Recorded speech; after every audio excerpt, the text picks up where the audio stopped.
এই দৃশ্যটি আঁকা দেখলে আপনার ছোটবেলার ছবি আঁকার কথা মনে পড়ে যাবে। দেখুন সহজ কৌশলে আঁকবো যাতে আপনারা বুঝতে পারেন। প্রথমে এখানে আমরা একটি ঘর আঁকবো। দেখুন এখানে আমরা একটা ত্রিভুজের মতো করলাম। এটা যদি সোজা করে লেগে দেওয়া হয় তাহলে ত্রিভুজ। এইভাবে সোজা একটা দাগ দিলাম, এই দাগটা আবার এদিকে দিলাম, এটার সাথে এটা লেগে দিলাম, এই দাগটা আবার ডাবল করে দিলাম, এটার সাথে লেগে দিলাম। ঘরের চালা হলো, এরপর সোজা একটা দাগ, এরপর দুই পাশে যেই দাগটা হবে সেই দাগটা একটু ছোট হবে, এটার থেকে এই দুটা ছোট। এখন এটার সাথে লেগে যাবে, এটার সাথে লেগে যাবে, আবার এখান থেকে এইভাবে ভাঁজ করে নিচের দিকে সোজা, আবার ভাঁজ করে নিচের দিকে, এটা এটার সাথে লেগে যাবে এবং এটা এটার সাথে লেগে যাবে। সুন্দর একটা ঘর হলো। এখন আমরা কি করব, জানালা আঁকবো। জানালাও কিন্তু সুন্দর করতে হবে, এর মাঝে আমরা শিক দিলাম। এখন এখানে একটা দরজা আঁকবো। দরজা আঁকা অনেক সহজ, মাঝে একটা দাগ দিলাম। এরপর এই যে এখানে ফাঁকা দেখতে পাচ্ছেন, এখান থেকে আমরা এইভাবে দেখুন একটু ভাঁজ করে গোলের মতো করে একটা দাগ দিব। দেখতে কিন্তু গোলের মতো হচ্ছে। এটা হবে কি, নিচে দেখুন একটু ঢেউ ঢেউ করে আঁকলাম, আর এখানে একটা দাগ, দাগটা ডাবল করলাম, এর মাঝে ওপরেটা গোল করলাম। তাহলে এটা হলো পলের পালা। পলের পালার মাঝে এভাবে একটু একটু করে দাগ দিলেই বোঝা যাবে যে গ্রামের বাড়িতে আশেপাশে পলের পালা থাকে। তো এই পলের পালাটা আমরা এখানে আঁকলাম।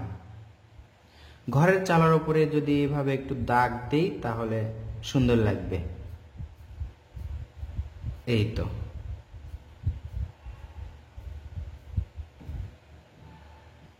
এবার এখানে দেখুন এদিকে একটা দাগ দিলাম, এখান থেকে এদিকে, উপর দিকে, এইদিকে, এভাবে করে আমরা দাগ দিতে পারি। এই তো, এটার সাথে লেগে দিলাম, আবার এখান থেকে এটার সাথে লেগে দিলাম এভাবে। এটা হচ্ছে কলার পাতা। গ্রামের ঘর বাড়ির উপরে এভাবে কলার পাতা আমরা ছোটবেলায় আঁকতাম।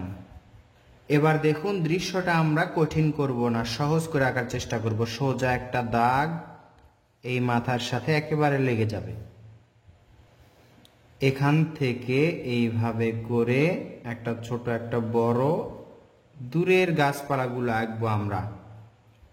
এবার কি করব, এখান থেকে দেখুন এখান থেকে দাগটা এদিকে একটা, আবার এদিকে, আবার এদিকে একটু ভাঁজ করে এটার সাথে লেগে দিলাম।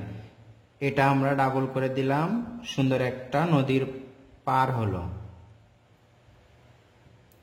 এখানে আছে একটা নৌকা বাঁধা, দুই পাশে দুইটা এভাবে দাগ দিয়ে এটার সাথে এটা এভাবে মিলে দিতে হবে। এই তো। এরপর এর নিচে এভাবে একটু ঢেউ দিলেই নৌকা হয়ে গেল। আর একটু ঢেউ দিলাম আমরা। নৌকা এখানে একটা খুঁটির সাথে বাঁধা আছে, খুঁটিটা একটু পেন্সিল দিয়ে ঘষে মোটা করে দিলাম। এইভাবে করে মাঝে একটু করে দাগ দিব। চাইলে আপনি এখান থেকে দেখুন দরজা বরাবর এখান থেকে এভাবে একটা দাগ এদিকে দিতে পারেন। এইটা একই রকম ভাঁজ করে নিচের দিকে আসবে, একটু মোটা হবে, তাহলে সুন্দর একটা রাস্তা হয়ে গেল। এই জায়গাটাও পূরণ হয়ে গেল। আকাশটা একটু ফাঁকা ফাঁকা লাগছে। দেখুন আকাশে আমরা একটি সূর্য আঁকবো। সূর্য আঁকা কিন্তু মোটেও কঠিন না, একেবারে একটা গোল করলেই সূর্য আঁকা হয়ে যায়। গোলটা আস্তে আস্তে বা ধীরে ধীরে সুন্দর করার চেষ্টা করতে হবে। আচ্ছা, এখানে আমরা একটা পাখি আঁকলাম, উড়ন্ত পাখি, এখানে একটা, তিনটা। গ্রামের দৃশ্য বরাবরই আমি একই রকম করে সহজভাবে বোঝানোর চেষ্টা করি। যেটা আপনাদের পছন্দ হবে সেটাই আপনারা দেখে দেখে আয়ত্ত করে শিখে নিতে পারেন। নিজে শিখুন, অন্যকে শেখান, আপনাদের শেখাতে পারলেই আমার সার্থকতা। এই দৃশ্যতে আপনি সহজেই প্রকৃতি বুঝে রং করতে পারেন।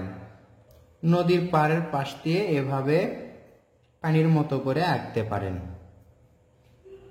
কেমন লাগলো তা কমেন্ট করে জানাবেন। আসসালামু আলাইকুম।